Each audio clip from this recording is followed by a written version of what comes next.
When we return to our planet, the High Court may well sentence you to torture.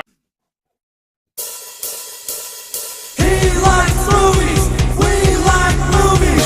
Septum Sid versus the Wild. Septum Sid versus the Wild. Septum Sid versus the Wild. Septum Sid versus the world.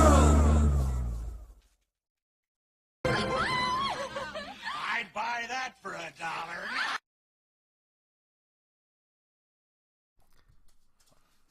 Greetings and welcome once again to the Vlogcast. Hola. Of course, this is the show where we talk about the various things in entertainment that have turned us on and maybe you off for the week. But hey, you can listen and fall asleep anyway. Our charming voices can lull you away into oblivion. Yes, send you off into that somnambulistic state of glorious, oblivious glee. You know, Sleep. I'll start us off because I only have one thing that I'm in the middle of this time that I've started. I really don't care about stuff I've just continuing to do. Okay. But I started a series called Lovely Complex. I probably would have finished it, but I ended up having to watch something that I'm going to be talking about later for Inside Movies Galore. And this one looked entertaining. I had bought it at Second and Charles, and it's a pretty good one. It's about these two people. They both have height complexes. One is a girl who is unusually tall, 5'7", which to me is not that tall, but I guess in early high school it is. And for Japanese, probably it is. For a Japanese girl, that's probably pretty tall. And then there's a guy who is about 1.5 feet shorter than her, which that is extremely short for a Japanese guy. Yeah. And 1.5 feet? almost. I mean, it's at least a foot. He's a head below her. Okay. So it's very interesting. You get to kind of see how they pal around a lot together and go about trying to find love in all the wrong places. Yeah. It's a very entertaining series. I love the opener, and it has a nice kind of feel to it for the time. I think they had a couple like that at the time that was released. And the art style is generally enjoyable. It kind of reminds me a little bit of Kodacha art style-wise.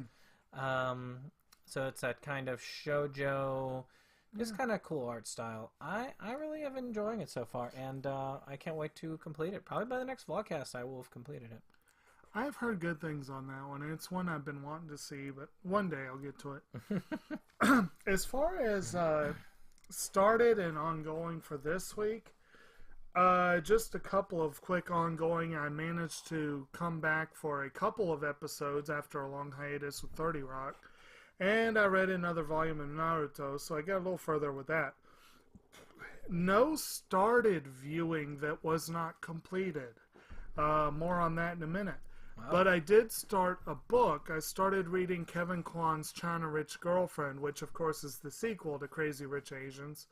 And I'm already thinking I waited too long because I've already forgotten half the characters are. There's like 3, aren't there? There's 3 total, yeah. But it's pretty fun so far. I like the first book a lot, and I'm looking forward to it. Yeah. I've heard the books are really good. Yeah. And the movie was excellent. Yeah, it Make was. sure he doesn't get the keyboard. We got a cat that likes to Anderson? Darren, he's still slightly kitten, so you know He's gotten kind of big. he's an unruly teenager. Yeah. We had some pretty cool stuff that was finished though, by both of us. I finished a series I talked about, I think, on the last vlogcast called Kimi ni Todoke. Now, I had been on the first series when I last talked about it, which is about this girl who looks like the girl from The Ring, and they call her Sadako because her name sounds like Sadako. So, of course, nobody wants to talk with her because she looks really creepy. But there's this one guy who ends up talking to her and just straight up talks to her. And this just blows her mind. And slowly she begins making friends and becoming more outgoing. I kind of like these stories where you have these kind of broken people, so to speak, that slowly manage to, with effort of others and themselves, finally get themselves to where they become whole. And it is a really good story, told with really good characters. And it was well on its way to replacing one of my top 10s. But then season 2 hit. And season 1 was excellent all the way through. Season 2, I felt like they backtracked a lot. It's like almost everything they made in season 1 kind of went back to near the beginning. It's like all the headway she made just like vanished. And she was back to like being almost like she was at the middle of the first season. Which was very frustrating. Yeah. But I did like how the story ended. And I felt like they did a good job with what they had. I just feel like they just took it back too far, I think, to drag it out a little bit to get where they wanted to go. Right. And I don't know, it just bothered me. Still, it's a really good series. I would definitely recommend it to anybody who likes these types of romantic comedy type series. And in general, just overall fun. Well, very good. I unfortunately did not actually get around to that series yet. I had said it was next in line, but You and your pony can pickups. yes, and I guess I'll go ahead and bring that up then. If you watched our pickup video, you know what the delay was, and that was that I won an auction that gave me 3 series, and I will have to delay Kimi ni Todoke yet a little longer to watch the Love Live series all the way through. But the 2 that I first watched were Etatama and Denkigai.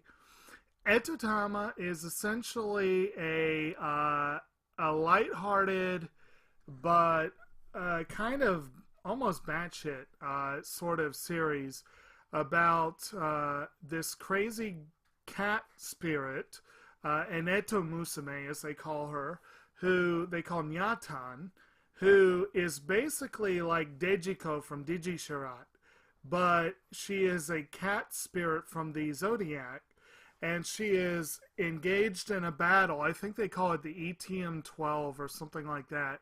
Is a battle that comes along every so many years where all the different animal spirits are able to fight for the ability to become one of the Zodiac. And she has determined that she wishes to become one of the Zodiac. So it's an interesting riff on the legend of the cat being left out of the Zodiac, which of course brings in a hefty dose of Fruits Basket into the equation. And you have the girl rooms with a guy who got a suspiciously cheap apartment. And so enter any supernatural being shacks up with a hapless guy anime. He also acts as a spirit, as a battery. He is able to create this stuff. For some reason they call it soul lol. It's like this weird lengthy term for basically their juice, their power. And he produces like the best soul lol or whatever. And so this girl moves in with him. Basically, all the other spirits kind of do, except for the rat, who despises the cat and wants to destroy her. And it's a really interesting riff. It does bring, the whole battery thing brings in a feel of shows like Shakugan no Shana and Samurai Girls and things like that. And then you've got the whole... it's a 12-episode series where they take time for a freaking recap episode. But I will admit it's one of the most creative recap episodes I've ever seen. And the snake spirit basically acts as the tour guide for the episode. And it was interesting. And the action sequences are straight up CG. They look like video game cutscenes, but like high quality video game cutscenes. I said in our pickup that the race sequence looked like a scene from Mario Kart. You know, it's good times. It's got some good music.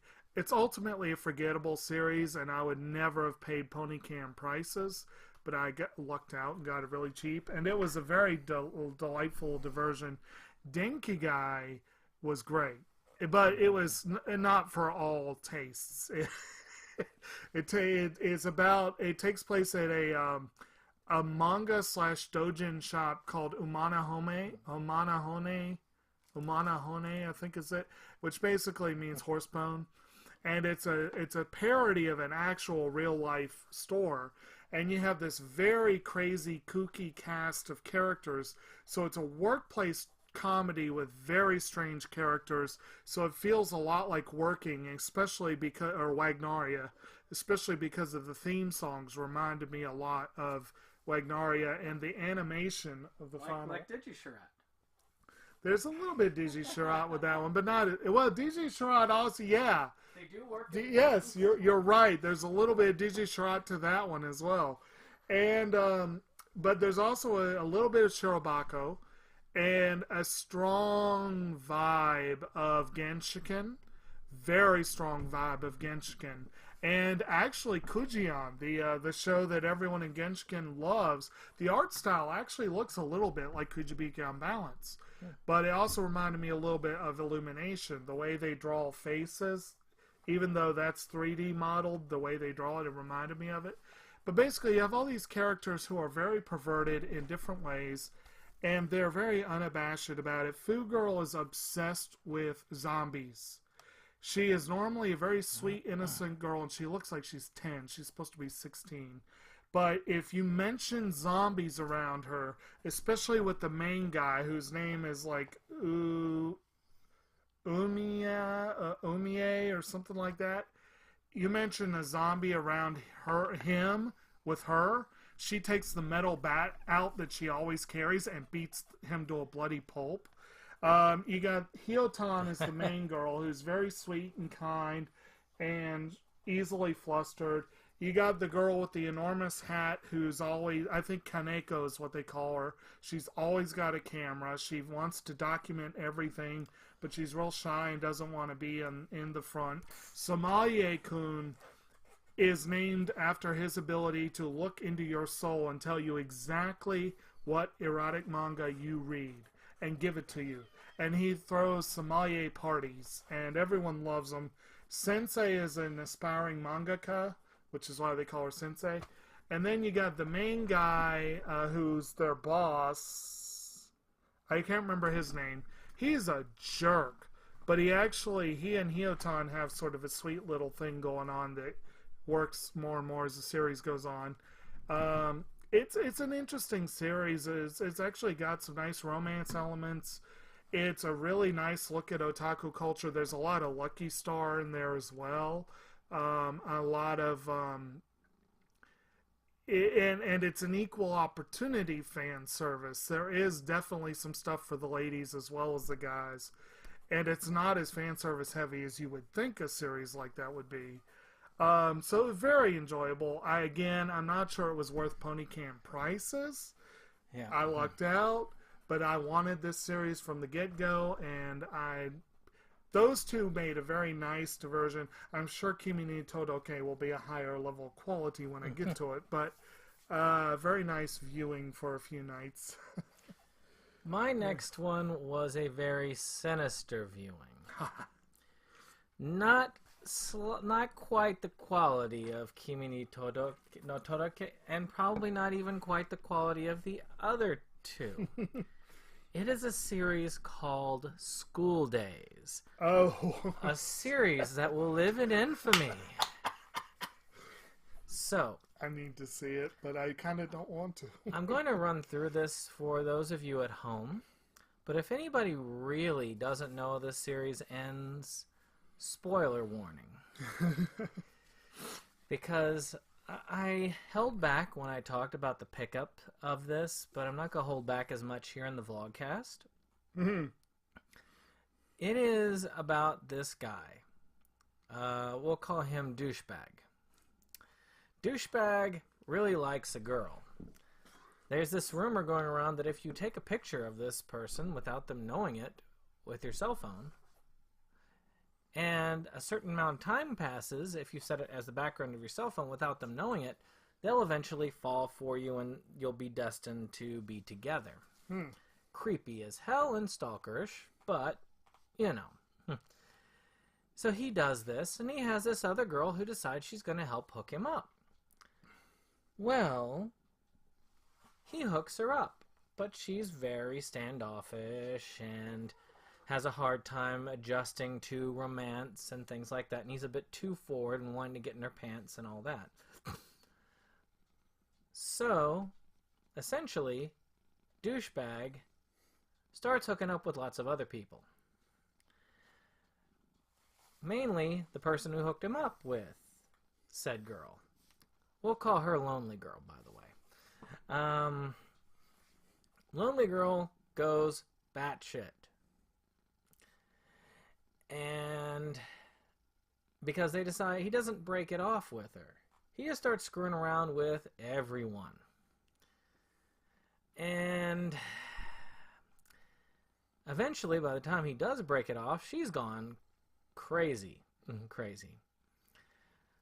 But it ends with everybody dying.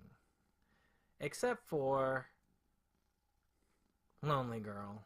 Wait, no. Let me make sure. Nope. Except for Lonely Girl. And there were no survivors. I have rarely seen a series where I have actually looked at each of the characters and said, "You're a terrible person. You're a terrible person. Actually, everyone in the school is a terrible person, except for Lonely Girl. And I don't even like Lonely Girl because I consider her pathetic and just an object of pity, which I don't really feel is something that I'm going to like in anybody. So, Object of Pity is the most likable character in the entire series. Then we end after this lovely note of people being stabbed to death, including a lovely series of somebody's stomach being ripped open. Isn't that nice? Yeah. And we go to an episode that's an OVA about about all the characters in Sentai set, where they are fighting this evil doctor who is spraying this gas that's turning everybody into perverts, and they must take them down. I have rarely experienced whiplash in an anime before. This series gave me whiplash at the very end. And yet, this is one of those series that is so infamous and so hard to believe that what I even have seen, I can't really leave it. It's sort of like Ninja Cadets. I don't like it, but it just isn't going to leave my set. And it doesn't disgust me in the same way that Oni-Eye does, which I kicked that back out of out of my collection again, because it's just Oni-Eye disgusts me for an entirely different reason. This one is just vile. And that's all I gotta say about that. Good times. Is your next one as vile as that one? No, my next one, well, you don't like one of them. I was just going to go ahead and make brief mention of the Inside Movies Galore viewing for this time period, which for this time period was Cujo and Fantastic Mr. Fox, which, who knew they both would feature a rabid dog? But watch those videos. We had a very, very small cast for Mr. Fox, but I think it was an interesting discussion. But definitely check those out. I really wanted to see. I really wanted to go. I did see it. Yeah. I was ready, but everybody around me was saying, "No, you're coughing at everything." Yeah. I was sleeping maybe 2 hours a night at most because I was coughing throughout the night. Yeah. I was on. I'm still on medication for this stuff, whatever it is, and. I wish I could have gotten on, but I love it. The animation style is really good. Oh yeah, and it's just really unique. Very similar to Isle of Dogs. Isle of Dogs is similar to that, really. And they're both very similar to Wes Anderson's other films in some ways. So very good. And but very clearly like old school stop motion. Very Yes. clearly the Ray Harryhausen school of old school stop motion. Yeah, I really wish we did have more than 2 people with it. I know one person would have probably been very dissenting on it, and then I would have probably come on there as very supporting of it because I Right. do love the film. Right. And I can end it by saying, beagles like blueberries. Yes, they do. Go again. Was it? Go again. I'm sure you have. I'm sure you have. I have. Well, actually, most of my remainder is big finishes. I so only have I'll- 3 left. Yeah, and one of ours is going to be roughly the same. I know that. This, Oh. yeah. Well. So that's going to be roughly. Oh the yeah, we same. have 2 that are going to be definitely the Yeah. same because we finished 2 big series, Yeah. 1 big movie, Yeah. and one. Yeah. We should save those 2 for last. Yeah, The I was series thinking and then the that. movie for last. But one that I did manage to watch this past week, unfortunately sat on it longer than I should have. I got a few of last year's movies from the library, but I've had very little opportunity to watch them in a timely manner. I'm actually sitting on Green Book. I'll have to, and Free Solo. I'll watch them soon. But one I did watch was this show called, or a movie called On the Basis of Sex. A movie about the younger days of Ruth Bader Ginsburg, where she is played by Felicity Jones. Her husband, Marty Ginsburg, is played by Armie Hammer. And it has some interesting supporting characters. Sam Waterston, Stephen Root, Kylie Spaney, and some other folks. And it's pretty good. I mean, I'm sure it's fictionalized. I have no doubt that it is. I sincerely doubt the real characters were quite as photo ready as they are in the movie. Yeah. Although they did do a fair job of making Jones look like RBG. They did do that. But it's a fun movie. It's an enjoyable movie. It's very up-tempo kind of, not like, you know what I mean. Like, what's the word I'm looking for? Inspirational kind of movie. Probably not so much for the people on the far right, but you know. But it was a good one. And, yeah, that's all I got to say on that one, really. Hey, Mr. Larson. How you doing? Yeah, cats are fun. Yep. And as I run over, Yeah. I watched another great series that followed. Well, I'm not sure I'd consider School Days a great series, but I followed up School Days. I was like, I had no idea what this one was because I had just seen the cover and I was just like, yeah, this looks okay. It was remarkably cheap for an Aniplex set. Then I got it even cheaper when a person was selling like a whole thing. I got like $100 for this nice lot. And you've been seeing the lot piecemeal as we've been going through. There's only one more piece of it that I have. It's also, by the way, listed on this because I finished it, so it'll probably be up for the next pickup. But the one that I'm talking about now is Servant Service. Oh, yeah. I want that one. I never read the description of it, so I didn't even know what it was. I thought it was some sort of, ecchi spy thing because the girl on it had big boobs. And I was like, okay, this is just going to be one overly sexualized trash title. No. But actually, I looked it up, and as I was listening to the opener and I was watching it, I was like, this is similar to something else. And then I looked it up. It's by the person who did Working, or Wagnaria in the States.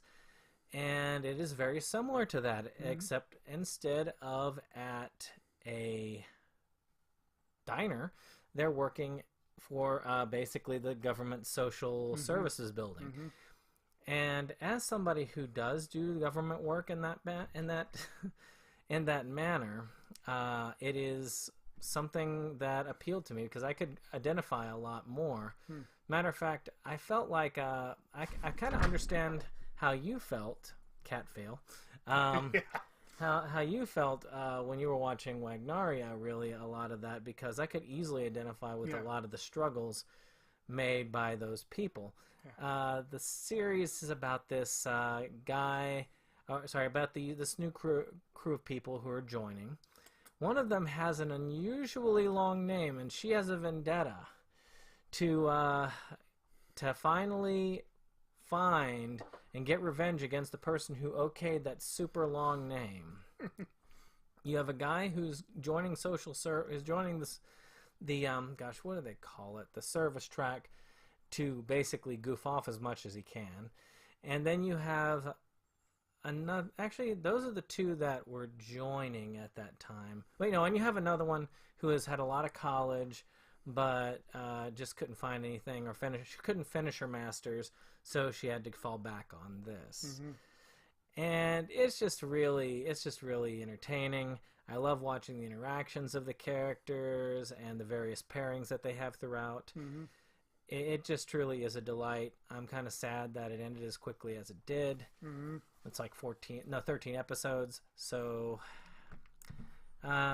truly an enjoyable series. I was glad to have followed up the Trash Fire with that. Yeah, and I do need to see that. I really want to see that one, and I'm keeping an eye out for a good deal. I don't know if I'll get one.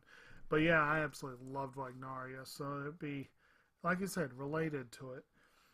My last few, as we just kind of said, you may have caught in our little discussion, we've got a couple of big finishes that we want to do, but I actually have two more. One is I finally finished watching season 1 of Arrow. We got through we got through the big getting to the point of figuring out what the undertaking is and how to go about fixing it and whatnot. First season of Arrow is pretty darn dark, but it's really good and it's really well done. I do look forward to more of the show, and we will be continuing on soon. So, seems like I got all the long-winded ones today. yeah, well, I'll have a couple coming up. My last one, before we get to those final two, is the last of the series from that grouping, and it's a series called Ultimate Otaku Teacher. You know, I looked at it and it looked entertaining, but I wasn't going to pay $100 for 2 volumes, Right. which is about what they charge now at Funimation for these. But I got it for much cheaper, so I was willing to give it a try. And Volume 1 was open, but Volume 2 was not.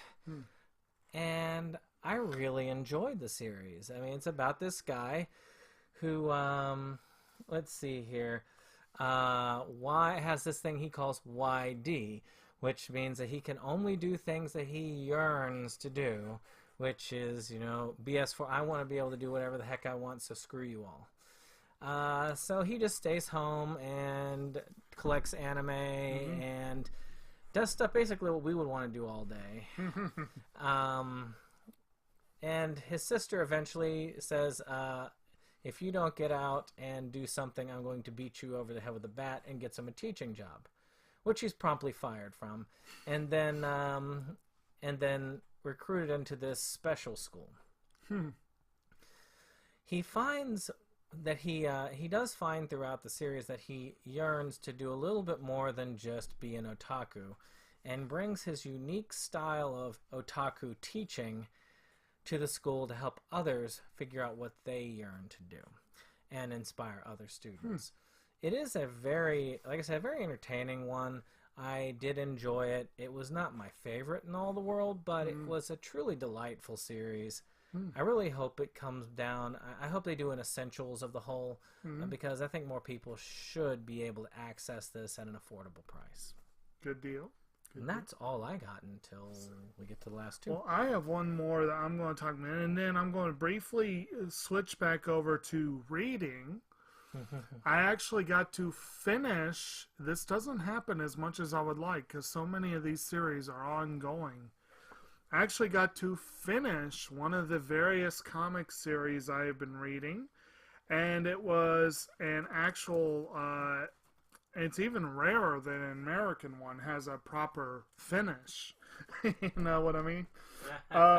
But I actually got to finish Image Comics' Invincible series, which is a very interesting ending to this series. I think I've talked a little bit on this channel about this comic. It's a really good comic. It's really dark, bloody, and brutal at times, but it's also a straight up parody of comics in general. I've said before, I think the main characters, Mark Grayson and Eve, his, aim true love, would be an eventual wife. There they go by Invincible and Adam Eve are their code names. I seriously think they essentially are stand-ins for Scott Summers and Jean Grey, because Grayson is a dick. He's a colossal dick who cares most about. He does care about his family. He really cares about his family, and he will go to great lengths. But he also will do things in the name of the greater good or whatever that, he loses years at a time with his family. And that, of course, pisses Eve off quite a bit. His daughter grew up 5 years before he met her because he was in another dimension. And his wife did not like that. She, meanwhile, is blatantly a stand-in for Jean. She's a hot-smoking redhead who is inordinately powerful and can't die. At the very end, I'm giving you a minor spoiler here, but at the end they have a very drawn-out epilogue, and Mark's family is aliens. They're Vitruvians, and they live for a very, very, very, very, very, very long time. So there's a scene of him and his now teenage daughter at the deathbed of Eve, who's a wrinkled old prune who looks like she's 100. She dies. There's a blinding flash of light. And then she's young again, and she goes, "Oh, I guess I'm immortal." I'm like, yeah, okay, this is obviously a spoof on Phoenix. There's no two ways about it. But she's still an awesome character. She's just too much of a harridan, and because Mark is such a dick, she's often harridan. It's a really well done series. It's really good. I'm glad to have finally finished it, if only for the sense of, oh wow, one of these ongoing series has finished. But if you really wanted to do a quality American series, I think it's 12 supersized volumes. You can actually read it in, about the time it would take to read a novel or two. So, not too bad for a comic. I'm just such a slow reader. Well, I don't know. Do you do better with comics, or do you? I can read manga pretty quickly. Okay. I mean, I've been going through My Hero Academia fairly quickly, but it's still, I'm just a slow reader. Yeah. It definitely takes a lot longer to get through a volume of Invincible than it does a volume of Naruto, I can tell you that. I mean, shoot, I got it took me 3 years to get 2/3 of the way through Insomnia, and then I lost the book. Okay, so we got the big ones left, right? Okay, so well, I'll go ahead and start then. Yeah. We finished a long-running series. Well, it's not very long-running, really. It was for us. It was for us because every time he has to be out of here by about 9:30, which is when I need to get dinner ready. So if we get done early, like if we get done like in a few minutes tonight, we might be able to watch an episode of something. All right. But it was we decided we're going to finally watch Gravity Falls together because I got that new set. We really started around the time the set came out, and that's been what, November? So yeah, that sounds about right. And we finally finished it. Yeah. We decided, you know what, we're going to just do 2 videos and we're going to finish this because we had 4 episodes left and the last 3 run right together. You really need to watch them all back to back. So aren't they all titled together, like Weird Mageddon parts 1, 2, and 3? Yeah. Yeah. And it's a good series about these 2 kids who these twins, Mabel and Dipper, who are sent to Gravity Falls to live with their great uncle or Grunkle as they short, Grunkle Stan. who operates this rip-off place called the Mystery Shack, where they do a lot of rip-off stuff. Which, appropriately, the S long ago fell off the Yes. shack, and so it's Mystery Hack. That seems appropriate. Yet the Mystery Shack hides fewer mysteries. Well, maybe not hides, but has fewer mysteries on view than are actually in the surrounding town of Right. Gravity Falls, because it has tons of weird stuff going on. And Dipper is out to investigate, while Mabel is out to, well, be Mabel. Yes. Yes, she is. They're basically there for the summer, and so all this stuff takes place over the course of a summer, basically. And you got, of course, Dipper is head over heels in love with the somewhat older girl who works there, Wendy. Mabel makes herself a couple of very good friends who are sort of like her little groupies. Yeah, I keep seeing. I mean, one of them is obviously BMO from Adventure Time, and I still can't get that out of my head with it. And then you got the quote-unquote handyman at the shack is Seuss, and he's an overgrown man-child who's actually very amusing. And then you got a lot of other crazy, weird characters. Like you said, weird happenings. Show has one of the best opening theme songs of any show ever. So yeah, it's some good stuff. And I'm glad we finally finished it. Yep. And then the last one is a big one. And I'm actually going to read my prep in the run-up for this. And if you have any prep, you should mention it. I will say this. Are you planning on doing any spoilers in your prep? My prep is to mention what I watched in prep for it. Okay. So long as there's no spoilers, we've got to be wary. People still haven't seen it yet. We don't want to fight the mouse. No. Okay, so this past week, not this past week, but the week before, in preparation for a certain film that was coming out, I watched The Incredible Hulk, The Avengers, Avengers Age of Ultron, Captain America Civil War, and Avengers Infinity War. And did you watch any prep during that time, or was that Phase 1. the whole thing? I watched most of Phase 1 except for I did not watch the last 2 films in Phase 1. Okay. So I didn't even watch Avengers 1. And I did watch Infinity War. We watched that together. So I'm sure, actually, I saw that twice. I forgot. Yeah, right before the thing, I said, we'll go ahead and watch that because it was a good prep. So I'm sure you probably have no idea what we're talking about. No. We went to watch the Ugly new Dolls. Medea movie in theaters. Medea Does Dallas. It's a remake of another movie that you're all familiar with. Medea End Zone.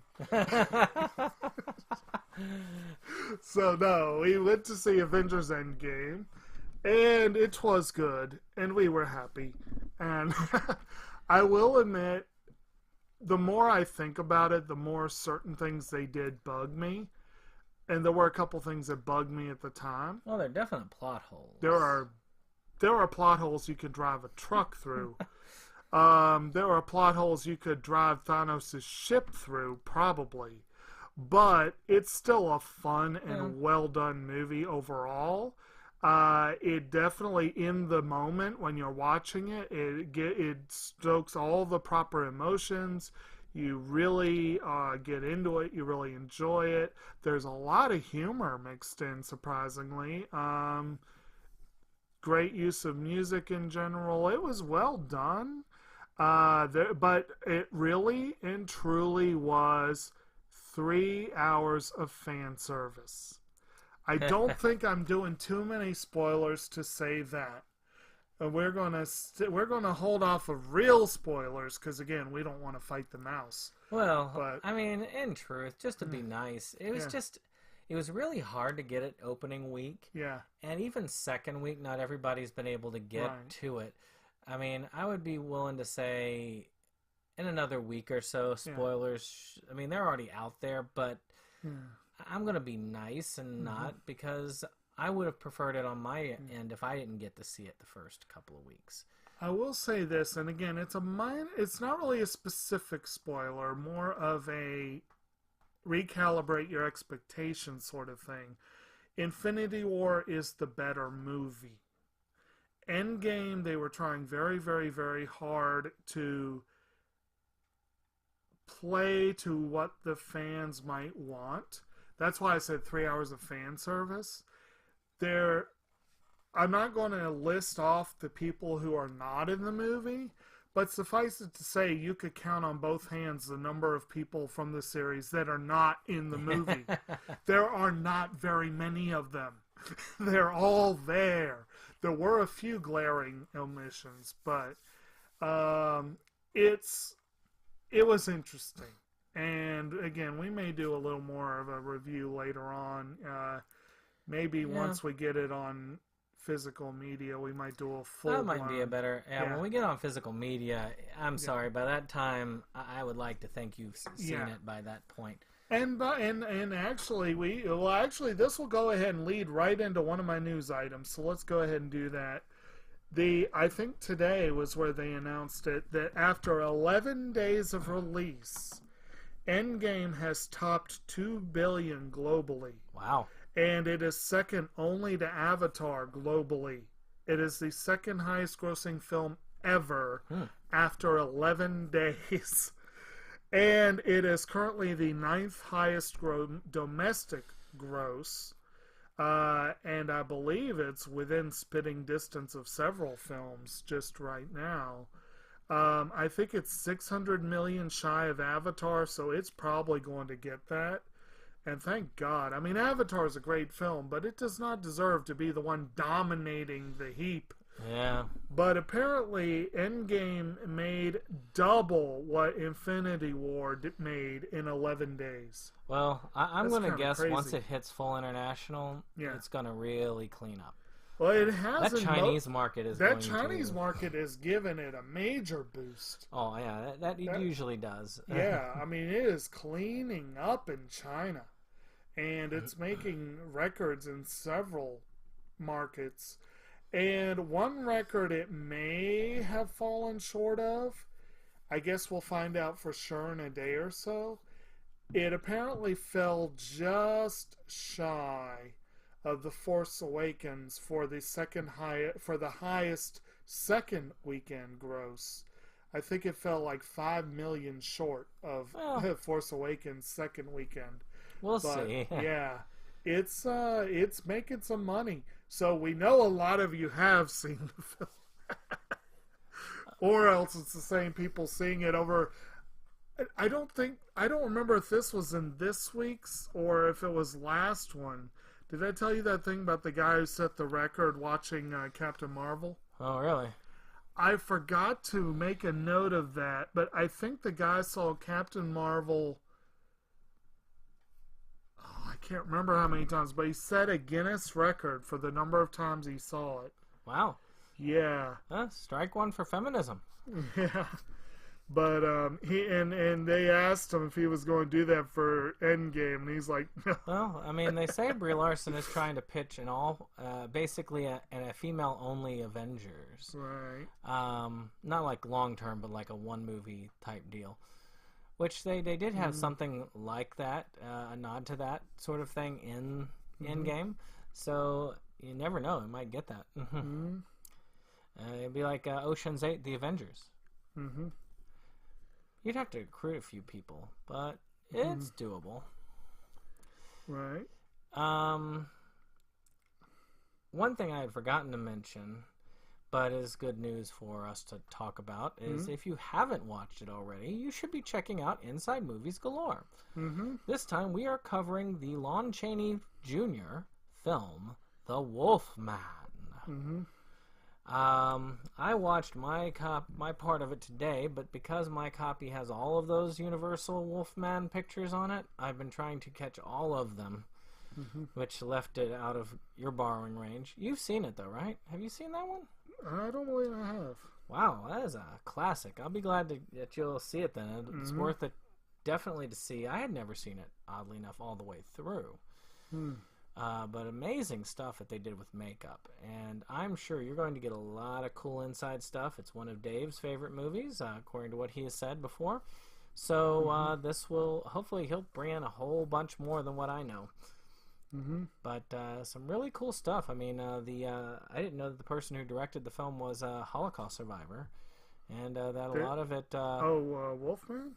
Yeah. Huh. And that a lot of the stuff that was written into it, or writer, I can't remember whether writer or director or both, but he had put a lot of it based off of his experience with Nazi Germany, a lot of that concept of the star and how what could be considered a normal person could become quite a monster.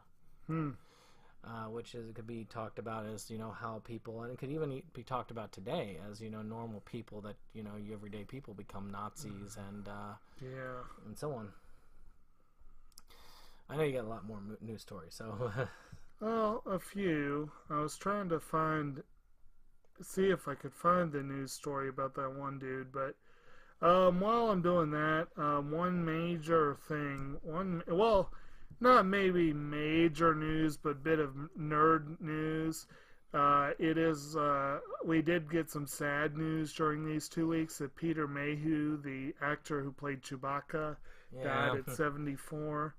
So that was a little bit of sad news. I'm sure you Star Wars fanatics in particular. It is sad when you see somebody like that who has passed. Right. I did have some positive news on the release front, which kind of goes on contrary to the person watching Captain Marvel, I guess. Yeah. Which is Woody Allen is getting a release for his film Rainy Day in New York. It will be debuting in Italy. All right. And it is going to supposedly get a wide release not long after. Right. So we actually have the opportunity to finish the Amazon trilogy, which I believe was Cafe Society, Wonder Wheel, and this one, isn't it? Right. Which, you know what? I have not seen any of the Amazon trilogy of this. Those are the 3 films I have not seen of his. I've seen 2 of them. I have 2 of them, and I admit I'm a bad Woody Allen fan. I've seen all of his films but those. And but I do need to see those 2. Right. I've heard that they're not the best of his films, though. Well, yeah, not the very best. Wonder Wheel's kind of hard to watch. It's well made, but it's very much a throwback to old, like, dramas, like big, kind of Tennessee Williams kind of dramas, if you will. I still have my copy right here. And what's the other? What was I going to say? The guy. I need to probably look at that one. What was it? The Cafe Society was fun, but it was hardly a true classic. But speaking of releases, I read something today that I had never realized, which kind of bugged me a little bit. And it's another reason why Harvey Weinstein is obviously a colossal jerk. But apparently, Jean-Pierre Jeunet, the French auteur who did The City of Lost Children, Delicatessen, A Very Long Engagement, and most notably Amélie, apparently had a very interesting sounding film that came out 4 years ago, that Weinstein buried because Jeunet refused to make cuts to the film. And so I'm very annoyed about this. But I was reading an article today where Jeunet was talking about his projects that he has upcoming. And I don't always do upcoming projects, but this amused me. Jeunet is in response to the upcoming 20th anniversary of Amélie, because the movie came out in 2001, I believe. He is actually making a mockumentary about the making of Amélie. That sounds so awesome on so many levels. I want to see this. Well, speaking of production, Right. David Sterling is in production of Camp Blood Part 9. Mm-hmm. For those of you who want to get on board with Camp Blood Part 9 and want to help fund it, there is going to be, he's going to be taking offers and money. He's got my money, so I can get a copy of the Blu-ray. And also, what was that darn thing? It was Journey Quest, which Season 3 was excellent. It was Dead Gamers, of course, or Zombie Orphis, depending. They are finally getting ready to launch their Kickstarter for Season 4, which I'm hoping will end the storyline, because they left Season 3 on a cliffhanger. So I would be really happy if I can get Season 4 and finally wrap up a pretty good D&D based series. Of course, I found something, oddly enough, and I dug up something really old. A movie called Stooge Mania. Okay. It's an 80s movie. It's about this dude who loved the Three Stooges so much when he was a kid that he was developing a Stooge obsession, to where he would see clips of the Stooges everywhere, and he'd start acting like one of the Three Stooges. And he has to go to an insane asylum where he tries to be de-Stoogified. but they can't seem to make it work, because they're not very good at what they do. And it's actually an entertaining, lighthearted 80s comedy. It is kind of sad that it never made it to DVD, but it is kind of fun if you're a Three Stooges fan. It is on YouTube. Right. Okay. So, You found it? Yeah, I got it. Okay. So, this Captain Marvel fan, okay. He said this was what the record was. Most times seeing the same movie in theaters. My personal record is 8. Okay. But he saw Captain Marvel 116 times, despite the fact that he only needed to see it 104 to break the record. He must have liked that He movie. must have liked that film. I saw it once in theaters. I'm not opposed to a second viewing. If it comes to the bird, I might go to it, but that's... wow. And once is enough for me. It was an okay film. I liked it, but it wasn't the best of the Marvel films. Yeah, my record holder is Dark Knight, which I think was 8 times. Better than Scary Movie? Scary Movie I saw twice, sadly. Still can't believe I did that. Anyway. Yeah, mine was Phoenix. What was it? The Order of Phoenix. I saw that like 7 or 8 times. I think I saw that twice. I don't remember for sure. But anyway, did you have much more news? None. Okay, we'll finish in less than an hour. My last news was notable. I don't know how notable. I don't know functionally what difference this will make, but I think it's a good thing. It sounds like they know that they need to make some changes. The Academy announced, the Motion Picture, the Academy for Motion Picture Arts and Sciences, announced official rule changes regarding the animation and short films categories.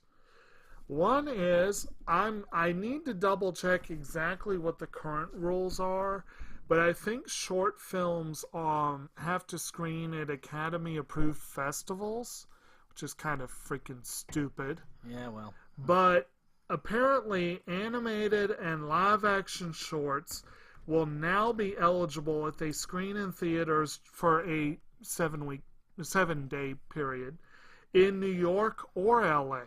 Not just LA, but New York or LA, and they don't have to go at a festival, so that's good.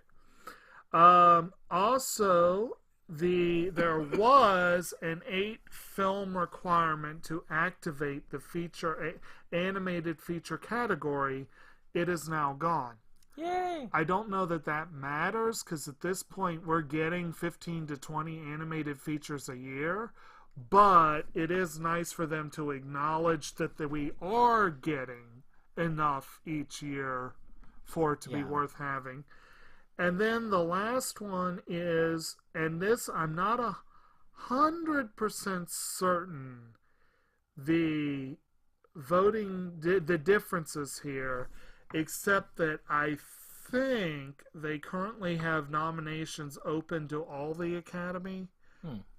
Nominations for voting on nominations for both the short films and they have a short films and feature animation branch, which is kind of stupid that they're one branch, but nominations voting is open automatically to members of this branch, but others must opt in. They have to do some sort of process to opt in, which means that your average random member of the Academy cannot just nominate the movies their kids watched. Yay! Which I think is the way it works now. So that, I think, is a very good rule change. Oh, prevent Boss Baby from getting Oh in, my maybe. God, please no more Boss Babies. It might actually give anime a better chance. Maybe. But we'll probably end up with a whole lot of more artsy stuff from Europe. But, you know, Hey, it's artsy stuff from Europe's not a bad thing. better than Boss I Baby. mean, shoot, we got Secret of Kells because of that stuff. Exactly. Well, Song of the Sea was better. But still, like I said, I don't know functionally if this will really make the changes I seek. But it's nice to know that they are thinking about it and trying to do something productive. Or we think it's productive. Yeah. They're trying to do something. Yes. So that was mine. Yeah. Well then, Okay. as promised, you get a nice vlog Yes. for an hour or less. Yes, I guess once you factor in the opening and ender, it'll be right at an hour. So with that being said, I wish you all the best. Yep. We hope you've enjoyed this vlogcast, and we will see you on the next one. Adios. Goodbye.